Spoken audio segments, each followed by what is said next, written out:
êtes donc au domaine Carsenac. C'est un domaine familial depuis maintenant 7 générations, donc je suis la 7e à avoir repris, la 8e est encore un peu petite, on verra ça. On est sur environ 100 hectares de vignes, donc 86 en production, donc une grosse phase de restructuration en cours et des replantations. On produit de l'AOC et de l'IGP Tarn, ce qui fait qu'aujourd'hui on a deux modes de culture un petit peu différents. Un sur des rendements et donc chercher un petit peu la compétitivité, et un autre plutôt en qualitatif et haut de gamme qu'on valorise aujourd'hui en bouteille.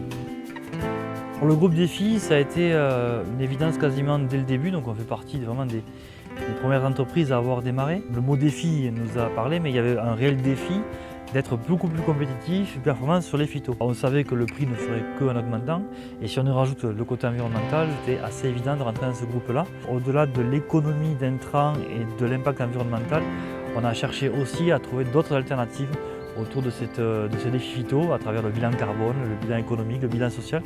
Donc la boucle est bouclée au bout de maintenant quelques années, on ne regrette pas. Parmi les techniques qu'on utilise pour vraiment réduire notre impact environnemental et globalement baisser nos intrants, il y a la pulvérisation qui reste, je pense, un des enjeux majeurs. Alors c'est quelque chose qui est pas trop connu ou pas assez travaillé, ça dépend comment on le voit.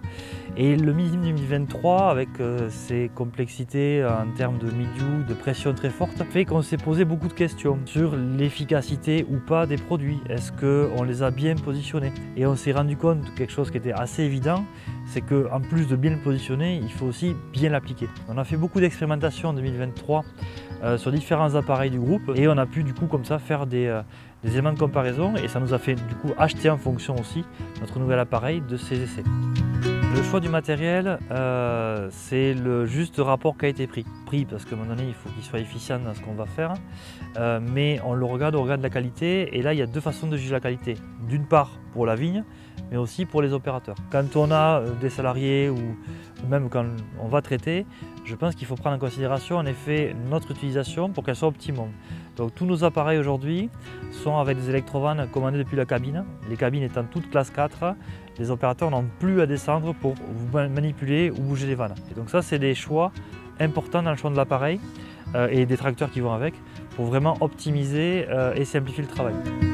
Au tout départ, quand on a démarré, c'était waouh, tout ce qui reste à faire. Se dire on va atteindre l'objectif qui était l'objectif initial de baisser de 50%, si possible, nos intrants. On n'est pas au 50%, je pense d'ailleurs on aura du mal à y arriver, mais clairement on a une réduction de l'ordre de 30% en moyenne qui est plutôt intéressante. Ce qu'il faut bien voir, c'est que ça ne s'est pas fait en un an. Là où le groupe, et en particulier les techniciens et le technicien qui nous a accompagné, Thierry Massol, a été force d'accompagnement, c'est qu'on n'y est pas allé tête baissée en se disant on fait fi d'économique et on réduit les intrants à tout prix pour avoir les meilleurs résultats. On est resté sur une logique d'objectif de campagne, quel rendement, pour quelle compétitivité, quel bilan économique à la fin, et en testant des modalités qui peuvent être différentes, mais en mesurant le risque. Et on l'a fait par étapes. À chaque fois, on a avancé point par point pour permettre de faire des économies dans la main-d'œuvre, dans l'économie d'intrants et dans la compétitivité des parcelles. Aujourd'hui, en fait, on répond à toutes ces questions-là sans avoir perdu le fil de l'économique dans l'entreprise.